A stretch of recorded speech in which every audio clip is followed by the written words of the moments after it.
নমস্কাৰ ছাত্ৰ ছাত্ৰীসকল, তোমালোক আটাইকে শিকো আহাৰ আজিৰ পাঠলৈ মই ভৈৰৱ ছাৰে স্বাগতম জনাইছোঁ। আজি আমি আলোচনা কৰিম অষ্টম শ্ৰেণী গণিতৰ ঘন আৰু ঘনমূল পাঠৰ অনুশীলনী 7.1ত থকা 3 নম্বৰ প্ৰশ্নটো। এই প্ৰশ্নটোত দিয়া আছে যে এটা ঘন সংখ্যা পাবলৈ আটাইতকৈ সৰু কি সংখ্যাৰে তলৰ সংখ্যাবোৰ হৰণ কৰিব লাগিব। ইয়াত যিবোৰ সংখ্যা দিয়া আছে এইবোৰ ঘন সংখ্যা নহয়, কিন্তু ঘন সংখ্যা পাবলৈ হ'লে আমি কিবা এটা সংখ্যাৰে হৰণ কৰিব লাগিব আৰু সেই হৰণ কৰিব লগা সংখ্যাটো আমি উলিয়াব লাগে। ইয়াত যিটো পাঠ আছে ঘন আৰু ঘনমূল, এই পাঠটো ক্লাছ 8 আৰু ক্লাছ 10 দুইটা শ্ৰেণীত পঢ়া ছাত্ৰ ছাত্ৰীৰ কাৰণে দৰকাৰ হয়। সেইকাৰণে এই ভিডিঅ'টি ক্লাছ 8 আৰু ক্লাছ 10 দুইখিনি ষ্টুডেণ্টৰ কাৰণে হেল্পফুল হ'ব। তেতিয়াহ'লে আমি আৰম্ভ কৰোঁ আজিৰ পাঠটি আৰু আৰম্ভ কৰোঁ প্ৰথম সংখ্যাটো। আমি ইয়াতে কি সংখ্যা পূৰণ কৰিব লাগিব জানিবৰ কাৰণে আমাক দিয়া প্ৰথম সংখ্যাটো উৎপাদক ভাঙিব লাগিব। আমাক প্ৰথম সংখ্যাটো দিয়া আছে 2401। সংখ্যাটো আমি লিখি লওঁ 2401। এই সংখ্যাটো সদায় আমি এই যিবোৰ মৌলিক সংখ্যা আছে এই মৌলিক সংখ্যাবোৰেৰে হৰণ কৰিব লাগিব। এই সংখ্যাটোক 2য়ে হৰণ কৰিব নোৱাৰি, 3য়ে নোৱাৰি, 5য়ে নোৱাৰি, কিন্তু 7 সংখ্যাটোৰে হৰণ কৰিব পাৰি।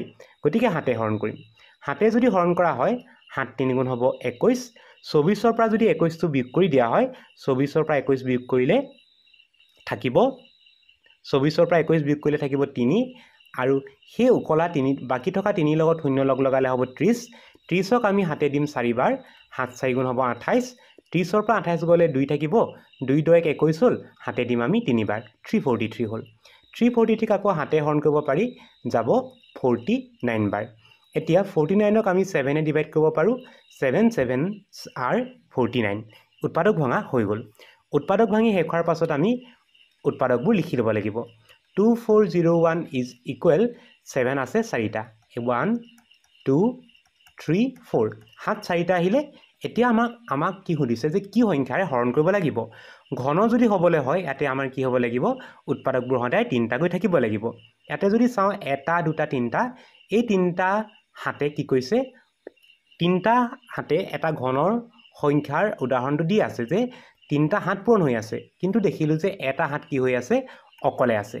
এটা 7 অকলে ৰৈ আছে। গতিকে আমি এই 7টো কি কৰিব লাগিব, আঁতৰাই দিব লাগিব। আঁতৰাই দিয়া মানে কি, হৰণ। গতিকে ইয়াতে হৰণ কৰিব লগা সংখ্যাটো হ'ব 7। তেতিয়াহ'লে কি সংখ্যাৰে হৰণ কৰিবা, যিটো উৎপাদক অকলে থাকি যাব, 3টাকৈ জোৰত 3টাকৈ ভাগত নপৰে, সেই সংখ্যাটোৰে আমি সেই উৎপাদকটোৱে কি কৰিব লাগিব, হৰণ কৰিব লাগিব। ইয়াত 7টো অকলে থাকি গৈছিলে, গতিকে 7ে হৰণ কৰিম। এইবাৰ আমি চাম ইয়াৰ পিছৰ সংখ্যাটো দিয়া আছে 8192। এই সংখ্যাটোৰ হৈছে এটা যুগ্ম সংখ্যা, সেইকাৰণে আমি 2য়ে হৰণ কৰিম। 2য়ে যদি হৰণ কৰা হয় 2 4 গুণ 8 হ'ব, আৰু আমি 1ক বাৰ দিব নোৱাৰোঁ বা 2য়ে হৰণ কৰিব নোৱাৰোঁ, গতিকে 0 এটা লিখিলোঁ।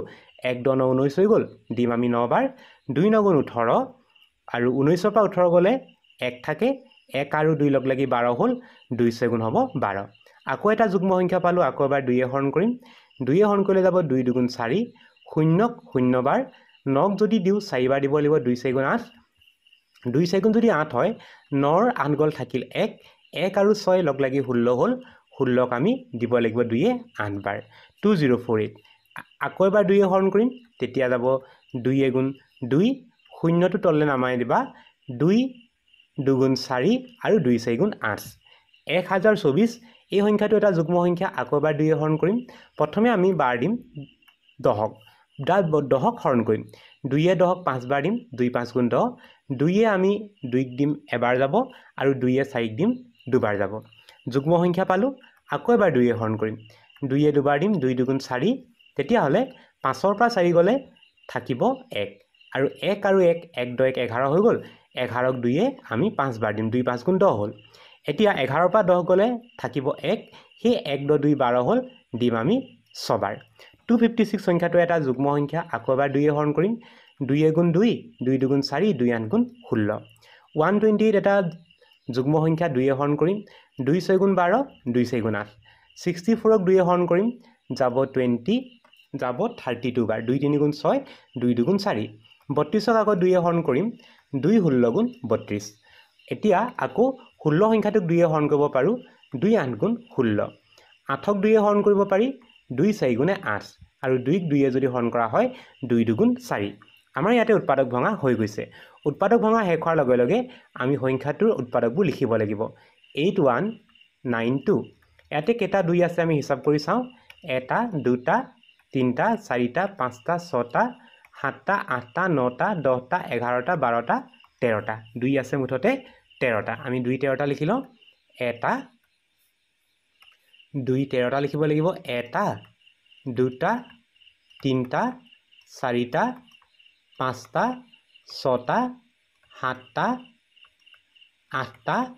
9 10টা 11টা 12টা আৰু 13টা আমি 2 কেইটা পাইছোঁ 13টা আকৌ হিচাপ কৰি চাওঁ 1 2 3 4 5 6 7 8 9 10 11 12 13টা আছে আমি 2 13টা উৎপাদকত লিখি ল'লোঁ এতিয়া আমি চাম ঘন সংখ্যাৰ যিটো আৰ্হি ঘন সংখ্যা আৰ্হিটোৱে কয় যে উৎপাদকবোৰ 3টাকৈ দৰকাৰ হয় ইয়াতে 2 3টা আছে প্ৰথম ভাগত আমি 2 3টা পালোঁ তাৰ পিছৰ ভাগতো 2 3টা আছে তাৰ পিছৰ ভাগতো 2 3টা আছে তাৰ পিছৰ ভাগতো 2 3টা আছে কোনটো 2 কোনবা এটা উৎপাদক অকলে ৰৈ গৈছে ইয়াতে আমি দেখিলোঁ যে 2 উৎপাদকটো অকলে ৰৈ গৈছে সেই কাৰণে ইয়াতে হৰণ কৰিব লগা সংখ্যাটো হ'ব 2 এবাৰ চাম ইয়াৰ পিছৰ সংখ্যাটো দিয়া আছে 6561 6561 এই সংখ্যাটোক আমি হৰণ কৰিব পাৰিম 3 গতিকে 3 হৰণ কৰিম 3 দুগুণ 6 3 গুণ 3 5ৰ 3 গল থাকিব 2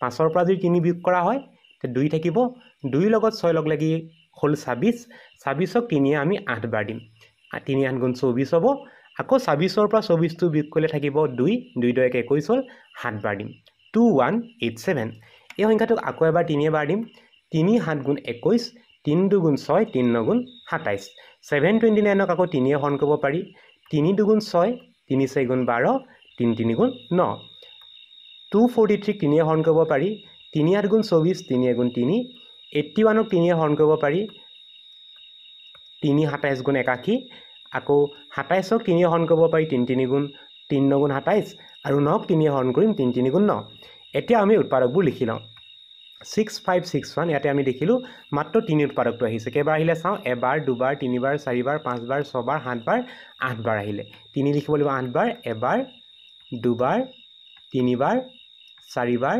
পাঁচবাৰ ছবাৰ সাতবাৰ আঠবাৰ এতিয়া আমি উৎপাদকবোৰ ঘন সংখ্যাৰ আৰ্হিত অৰ্থাৎ 3টাকৈ চাই যাম 3টাকে যদি চাই যাওঁ প্ৰথমত আমি দেখিলোঁ প্ৰথম ভাগত 3 3টা আছে তাৰ পিছৰ ভাগতো 3 3টা আছে কিন্তু 2 3 অকলে ৰৈ গৈছে এই যে ৰৈ গ'ল গতিকে হৰণ কৰিব লগা সংখ্যাটো হ'ব 3 3 গুণ 9 হৰণ কৰিব লগা সংখ্যাটো হ'ব 3 × 3 = 9 এবাৰ আমি চাম আহা একেবাৰে শেষৰ সংখ্যাটো দিয়া আছে এই সংখ্যাটো দিয়া আছে 1 লাখ আমি লিখিম 1000000 প্ৰথম 2 হৰণ কৰিম 2 যদি হৰণ কৰোঁ প্ৰথম আমি 10 হৰণ কৰিম 2 5 গুণে 10 তাৰ লগত আমি শূন্যবোৰ লিখি যাম তাৰ পিছত আকৌ আমি 2 হৰণ কৰিব পাৰোঁ 2 যদি হৰণ কৰা হয় 50ক 2 50ক হৰণ কৰিলে যাব 25 বাৰ 25 লিখিলোঁ লগত শূন্যকেইটা পাতি থৈ দিলোঁ বা শূন্যকেইটা আমি লিখিলোঁ আমি পালোঁ 2005 কিমান পালোঁ আমি 2000